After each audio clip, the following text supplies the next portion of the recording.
What's the deal, y'all? This your man King Eric, the media assassin, coming at y'all with another video. So I want to talk about Tupac's estate giving out the cease and desist order to Drake over using the AI vocals. First of all, I applaud it because this AI thing is becoming real goofy to where it's causing confusion. It's very manipulative. And it's a technology that, if not handled right, it could lead to destruction of humanity. So, good job for those labels to pretty much keeping an eye on that and, trying to maintain control of it. But people want to sit here and say, well, if Kendrick Lamar would have did it, you wouldn't have said that. Like, number one, let me tell you all this about me. I'm like, number one, we don't really care about this goofy back and forth anyway. We don't really care about it, number one. I just find it something to be entertaining quite wild because at the end of the day, when guys go ahead and go back and forth, it leads to better music. But I'm not Team Drake. I'm not Team Kendrick. I'm not none of that. We just looking at the battle from a balanced perspective. But I will also say this. Let's not stop with Drake. And this is my message to the Tupac estate. Let's not stop with Drake. Go after the people that's been disrespecting Tupac name and been eating off of it.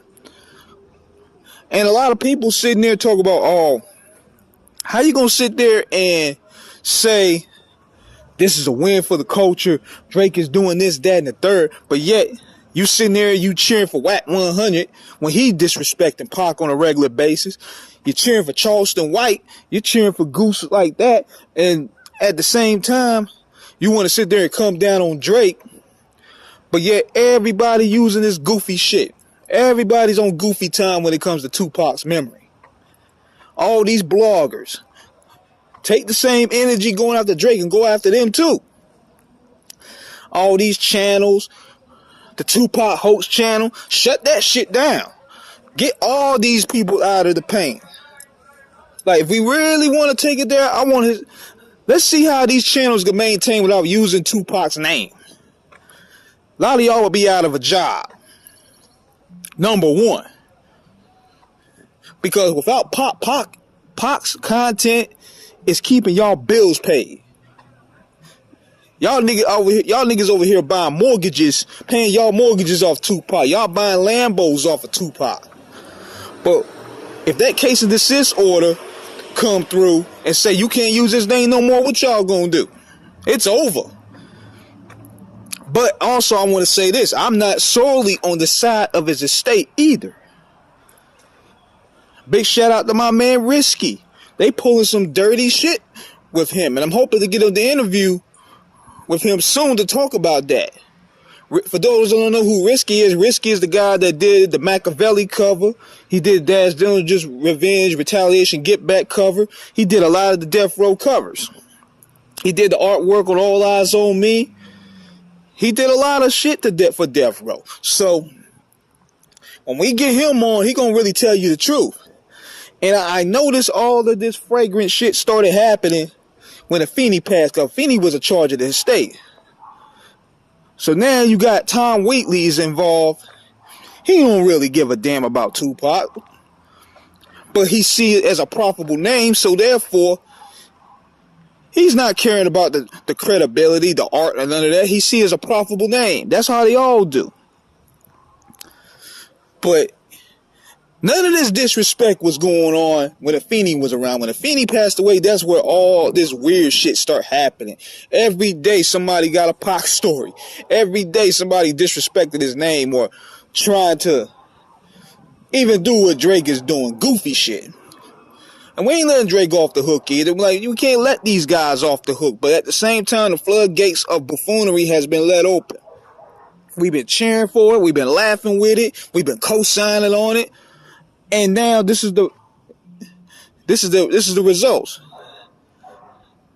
The sins of neglect create these results. We let all this bullshit slide over the years, and now we're at the point to no return. So now Y'all want to come back and preach the moral compass of culture talk, where in reality, nobody really respects culture no more. That's over with. Far as I'm concerned, that's pretty much over with. Culture talk is just basically resorted to barbershop talk. Nobody really gives a damn about hip-hop no more. It's all about standing next to the person who could make you profit the most. And it's showing even with Drake. A lot of these niggas don't really like Drake, but Drake was seen as the golden goose. I don't really fuck with Drake, but at the same time, I need this feature so I could go platinum. That's what it's really all about. I need a hook from him. I need a verse. It's nothing done out of respect. That's why when me and RJ Payne was talking, he was talking about how the cosign became devalued. Because nowadays dudes is doing cosigns for the bag. They ain't really feeling Drake like that, but they like, you know what? I need that bag. I need that feature. I need that look. So I'm going to put him over. And therefore, the shit keeps on going. The shit keeps on going. And it's like, it don't stop doing, because see, people put commerce over principle. And that's where we at with it right now. So if y'all gonna really go in, let's go after the people that's been disparaging Pac's memory for damn near 10 years now. Let's go. Let's keep the energy going forward. Like, do y'all job and make sure these niggas can't eat off disrespecting Pac. Because these dudes got new careers and platforms off complimenting and disrespecting Tupac. Let's keep it there. And now that you notice this too, these culture vultures are all of a sudden moving on big. Because see, they didn't want to piss off Puffy. Puffy had juice at the time. None of these niggas was talking about Puffy. But now Puffy's down. Now all of a sudden niggas want to sit out there and talk about Big was possibly a homosexual and all this goofy shit. Like, now you see Puffy, the guy that had y'all in fear, down. He's focused on his own stuff. Because if y'all was going out there saying that, Puff would shut that shit down. When Academics came out his mouth last year about Young Miami, Puff shut that nigga the fuck up. So now he coming out there talking about Big may be a homosexual now, but you won't saying that when Puff was outside. Now the man is over here fighting for his life, fighting for his career. He distracted with other things. Now y'all feel like y'all can come back and say, oh, he's gay or Big is gay. It's cowardly to me. Then you see on No Jumper, they talk about Big sexuality and all this shit. We ain't heard none of this before. I mean, we just say, his lyrics is suspect and all that, but whose is it? Every rapper says some suspect shit. Every last one of them, you count it down, it sounds some suspect shit. If you really break it down, if you really want to play technical game and break it down, but now all of a sudden y'all putting the hit pieces out on Big, and you notice they wait until the big fish is gone, because Puff would have pulled up on these niggas. One thing I would say about Puffy,